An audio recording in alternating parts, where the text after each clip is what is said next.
आज हम भजन संहिता के भजन 15 और भजन 23 का अध्ययन करेंगे। हे परमेश्वर, तेरे तंबू में कौन रहेगा? तेरे पवित्र पर्वत पर कौन बसने पाएगा?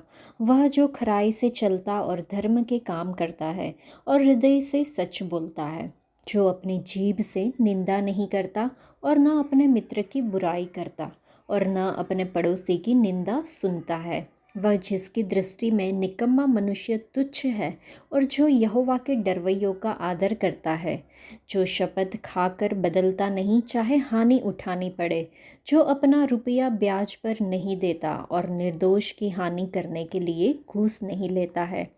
जो कोई ऐसी चाल चलता है वह कभी न डगमगाएगा।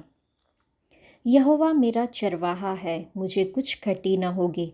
वह मुझे हरी हरी चराइयों में बैठाता है, वह मुझे सुखदाई जल के झरने के पास ले चलता है। वह मेरे जी में जी ले आता है। धर्म के मार्गों में वह अपने नाम के निमित्त मेरी अगुवाई करता है। चाहे मैं घोर अंधकार से भरी हुई तराई में होकर चलूं तो भी हानि से न डरूंगा, क्योंकि तू मेरे साथ रहता है। तेरे सोंटे और तेरी लाठी से मुझे शांति मिलती है। तू मेरे सताने वालों के सामने मेरे लिए मेज बिछाता है। तूने मेरे सिर पर तेल मला है, मेरा कटोरा उमड़ रहा है। निश्चय भलाई और करुणा जीवन भर मेरे साथ साथ बनी रहेगी और मैं यहोवा के धाम में सर्वदा वास करूँगा। 15वें भजन में पहले वचन में प्रश्न किया गया है कि हे यहोवा, तेरे तंबू में कौन निवास करेगा? तेरे पवित्र पर्वत पर कौन रहेगा? और 2 से 5 वचन में उसका उत्तर दिया गया है। जो सच्चाई का पालन करता है मतलब ईमानदार जीवन जीता है, जो न्याय के साथ चलता है मतलब न्यायपूर्ण जीवन जीता है, जो अपने दिल में सच बोलता है मतलब सही मायने में सच बोलता है, जो अपनी जीभ से निंदा नहीं करता, दूसरों की इज्जत को कभी नुकसान नहीं पहुंचाता, जो अपने पड़ोसी पर दोष नहीं लगाता, दूसरों के लिए सिर्फ भलाई करता है, जो अपने साथी का बुरा नहीं करता मतलब दूसरों की भलाई की चिंता करता है, जो दुष्ट व्यक्ति को तुच्छ समझता है मतलब दुष्टता और दुष्टों की निंदा करता है, जो यहोवा से डरने वाले लोगों का सम्मान करता है मतलब परमेश्वर के लोगों का आदर करता है, जो अपनी प्रतिज्ञा से नहीं मुड़ता चाहे उसे नुकसान हो मतलब हर स्थिति में वचन का पालन करता है, जो बिना ब्याज के अपना धन उधार देता है मतलब बिना लाभ कमाए दूसरों की मदद करता है, जो रिश्वत नहीं लेता मतलब न्याय के लिए खड़ा रहता है और कभी रिश्वत नहीं लेता। धार्मिक व्यक्ति को किसी भी परिस्थिति में रिश्वत नहीं देनी चाहिए। जो व्यक्ति इन बातों का पालन करता है वह कभी नहीं डगमगाएगा। जो व्यक्ति परमेश्वर को ठीक से जानता है उसमें ऐसे गुण होने चाहिए। बाहरी जीवन अंदरूनी जीवन का प्रतिबिंब होना चाहिए। जैसे एक बल्ब बिजली के कारण प्रकाश देता है और कमरे से अंधकार दूर करता है। प्रभु यीशु हमारे जीवन को बदल देंगे। हम यीशु को अपने प्रभु और उद्धारकर्ता के रूप में आमंत्रित करके मसीही मतलब नई सृष्टि बन सकते हैं। यह हमें धार्मिक जीवन जीने में सहायता करेगा। तो सोचने के लिए कुछ प्रश्न हैं, जैसे क्या मैं धार्मिक व्यक्ति हूँ या सांसारिक व्यक्ति? मेरे कार्य, शब्द, व्यवहार और संबंध किस प्रकार के हैं? क्या मैं दुष्टों की निंदा करता हूँ और परमेश्वर के लोगों का आदर करता हूँ? क्या मैं उदार हूँ? क्या मैं ज़रूरतमंद लोगों की सहायता के लिए परमेश्वर को अपनी संपत्ति का उपयोग करने दूंगा? भजन 23 एक सार्वकालिक प्रिय और सबका पसंदीदा भजन है। यह कई लोगों के जीवन और घर में केंद्रीय स्थान रखता है। यह भजन हर उम्र के लोगों के लिए बहुत ही सांत्वना लाता है। यह नम्रता से परमेश्वर को प्रकट करता है कि वह माँ के गर्भ से लेकर हमारे अनंत घर तक पहुँचने तक हमारा चरवाहा है। और यदि परमेश्वर हमारा चरवाहा न होते तो हमारे साथ क्या होता? हमें यह नहीं पता कि हमारे सामने क्या है, लेकिन हमारा चरवाहा हमें ले जाएगा और सुरक्षित मार्गों पर हमारा मार्गदर्शन करेगा। और अंत में वह आपको और मुझे अपने घर में स्वागत करेगा और हमें अपने साथ हमेशा के लिए निवास करने देगा। 23वें भजन में जैसे लिखा है कि यहोवा मेरा चरवाहा है, इसलिए मुझे किसी चीज़ की कभी कमी नहीं होगी। यह गीत राजा दाऊद द्वारा लिखा गया था। यहाँ पर चरवाहा अर्थात भेड़ पालक के बारे में चर्चा की गई है। दाऊद खुद एक भेड़ पालक था और वह अपनी प्रत्येक भेड़ को नाम से पहचानता था। उसकी भेड़ें उसकी आवाज़ सुनती थी और जहाँ वह ले जाता उसके पीछे चलती थी। चरवाहे का अर्थ है पिता। उसी प्रकार प्रभु यीशु मसीह हमारे उत्तम चरवाहे हैं। वह हमारी पुकार को पहचानते हैं और हर परिस्थिति में हमारे साथ रहते हैं। यूहन्ना रचित सुसमाचार के 10वें अध्याय में लिखा है कि मेरी भेड़ें मेरी आवाज़ सुनती है और मैं उन्हें जानता हूँ, वे मेरे पीछे चलती है।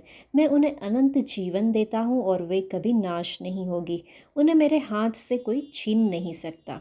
यदि हम प्रभु यीशु मसीह की आवाज़ को पहचान कर उनके पीछे चले तो वह हमें अनगिनत और अनमोल आशीर्वादों से भर देंगे, जैसे नूह, हनोक, अय्यूब, अब्राहम। ये सभी यहोवा प्रभु के पीछे चले और आशीर्वादित बने। कई बार ऐसी परिस्थितियाँ आती है जब हमारे प्रियजन, रिश्तेदार या दोस्त हमें छोड़ देते हैं, परंतु हमारे प्रभु हर समय हर पल हमारे साथ रहते हैं। उन्होंने उत्पत्ति के पुस्तक में ही हमें वादा दिया है कि मैं तेरे साथ हूँ और जहाँ कहीं तू जाएगा मैं तुझे सुरक्षित रखूँगा। भजन संहिता 33 में लिखा है कि धन्य है वह राष्ट्र जिसका परमेश्वर यहोवा है, वह लोग जिन्हें उसने अपनी संपत्ति के लिए चुना है। यीशु मसीह हमारे उत्तम चरवाहे हैं। उन्होंने हमारे पापों की क्षमा के लिए क्रूस पर खुद के प्राण दिए। उन्होंने अपनी हथेलियों में हमारे नाम खोदे हैं। हम परमेश्वर की दृष्टि में अत्यंत मूल्यवान हैं। हमारे सिर के बाल भी गिने हुए हैं। कठिन परिस्थितियों में वह हमें अपने हाथों में उठाते हैं। ज़रूरत पड़ने पर हमें चेतावनी भी देते हैं। जैसे एक पिता अपने बच्चे को अनुशासन में रखता है, वैसे ही हमारे प्रभु भी आवश्यकता अनुसार हमें अनुशासित करते हैं। जब हम शैतान के मार्ग पर चलते हैं तो वह हमें वापस बुलाते हैं। उनकी लाठी हमें उनके समीप खींच लाती है। वे हमारे यहोवा यीरे हैं। वह हमें किसी भी अच्छी वस्तु की कमी नहीं होने देते। यदि हम उनकी आवाज़ सुने और उन पर विश्वास करें तो हमारे चरवाहे हमें पापों से शुद्ध करने, सांत्वना देने, विश्वास योग्य बनाने, आशीष देने और उनके स्वर्गीय राज्य का सहभागी बनने के लिए तैयार करते हैं। 23वां भजन पढ़ने के बाद हम ये भी सोच सकते हैं कि मनुष्य ही एकमात्र ऐसा प्राणी है जो जानता है कि वह मरने वाला है और फिर भी इसे भूलने के लिए कड़ी मेहनत करता है। कोई भी व्यक्ति जो मृत्यु से डरता है वह जीवन को गुलामी में जिएगा।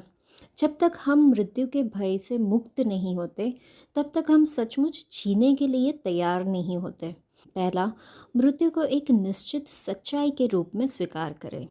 मृत्यु के बारे में कई आंकड़े हैं, लेकिन सबसे महत्वपूर्ण ये है कि हर एक व्यक्ति जो जन्म लेता है वह मरता है। मृत्यु केवल एक कठोर सच्चाई नहीं है, यह एक अज्ञात सच्चाई भी है। हम नहीं जानते कि हम कब मरेंगे। ये दूसरी बात, मृत्यु को पराजित शत्रु के रूप में पहचानें।